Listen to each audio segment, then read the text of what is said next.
Hi, I'm Avery. I am the producer of Don't Say Vagina, and I also was the DP and colorist on the project. I'm Marissa. I was the director and writer and an actor in Don't Say Vagina. Don't Say Vagina is based on a true story, my own true story. It's about shame resilience and, yeah, what it means to be growing up and not having permission to know your own body. It's a story that I've worked on in a few different contexts. It was first part of a memoir, then it was actually an immersive theater project that I did in Amsterdam, and then when this opportunity came up for my internship, we were making films, and I thought this would be a great story. It lends an opportunity to do a lot of what I like, physical comedy, physical for women. I'm deeply interested in female centric stories, to the point where no men on screen, um, for this film, for this story. You know, not ever, but you know, for right now and for what I'm interested in. It's okay to masturbate. That's the kind of message. The patriarchy is also withheld between women, as a sort of structure that we hold between each other, which is why Judy in the film, you sort of see her cut off at the head, which is, uh, referencing cartoons and all this other fun stuff, but also because she's a figure of, older women, the older generation that is not communicating to the younger generation, and nothing changes. So it was actually, her name is Ava Burka, and she goes to NYU for film and TV as well, and she's in my year. And she's amazing. I actually met her when I did a summer program at USC, and we were roommates. And neither of us knew or were planning on going to NYU at the time, and then we both ended up at the same school, so it was really cool. So I've known her for a long time, and she's such an artist in every sense of that word, not just a filmmaker, and she deals with like multimedia and things like that, and so she was just an immediate, I immediately thought of her when I thought of this project, because a lot of her films and work also centers around similar themes of like female expression and their bodies and all that kind of stuff, so I immediately thought of her. Also Madison Calicia, she was responsible for the production design, so that played a lot into it too, and she's a grad of NYU as well, and I went to high school with her, and she's amazing also. So they're responsible for all of that, which turned out incredible, I think. I think we're both going to answer the same. Oh. Uh, it was the day that Joe Biden had officially won all of the electoral votes he needed to become the president elect. And New York City, being the very democratic place that it is, erupted. And we were in the middle of our shoot. It was like, the kind of day where we started early and it would have been impossible to sort of relocate or reschedule because we had rented the equipment for that day. We shot everything on one day. And so the sound in the background, it took us, it was a lot of anxiety and stress about trying to get that sound out of the background. I was very demanding with Avery and with our sound editor. And so yeah, that I think it was a technical challenge. I have to agree. I would say the exact same thing. I mean, when planning out the day, we were like, oh, we'll give everyone the morning to kind of get into their characters, feel comfortable in that 12-year-old skin, and so we saved all the little monologue portions for like the interrogation moments for the afternoon. So the morning was really just no dialogue.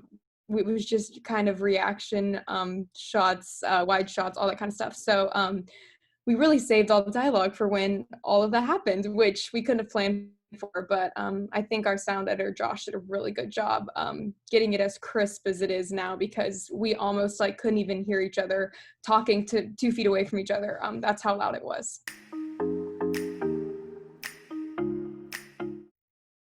So we shot in Central Park, in the North Woods, trying to hide the city as much as we could. And for that reason, shooting in Central Park, it's very lenient in terms of, permits and stuff like that. But, you never know who's going to be there, who's going to show up, whatever. So our plan was, one day, starting at, Marissa and I got there at like 6 a.m.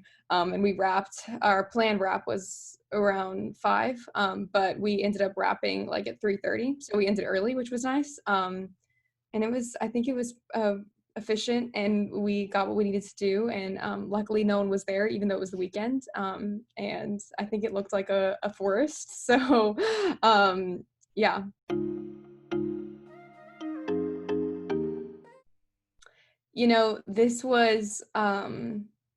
This was Brave Mouse's, my production company's, first film and television production, and I'm so used to, as a film student, making my own content. And so this was kind of a first in terms of me, I don't want to say taking a chance, because I knew it was going to be successful when I read the script, but taking a chance on someone else's vision. And I think, and it really opened my eyes to what it truly means to assume the role of a producer, and bringing on other people that you cherish and value their work, and know that they can contribute positively to the project that you're currently working on. So all that to say, I think my biggest piece of advice would be, as much as you are an artist yourself and a filmmaker yourself, it's important to take risks and chances and support other people's work, because the only way that you are going to get, your personal work done is by supporting others, so that they too in turn can support you when you need it. And being open to other people's voices, because this story is definitely not one that I will write myself, especially given that it is a true story. And so being able to open that window, it was just really, really fun for me. And I'm not generally a comedy type person. Like, my own work isn't really comedic. I loved being able to kind of take a chance on that and explore that side creatively as a producer. I got really lucky with Avery. I don't know. I think I skipped a lot of really hard steps because I met her. So I think find an Avery, find really good collaborators. I chose a story that I had already worked on in many different contexts. So I knew it really well, and I knew what it could handle as far as like a concept and aesthetic, and I wasn't afraid to take risks with it because it had already lived a few different lives. So, and I think that helped me be less precious about certain things. So choose something that you're not, if you're a new filmmaker, don't choose something you're going to be super precious about, and that can be more fun than scary. I think that was a good idea, because filmmaking can be scary.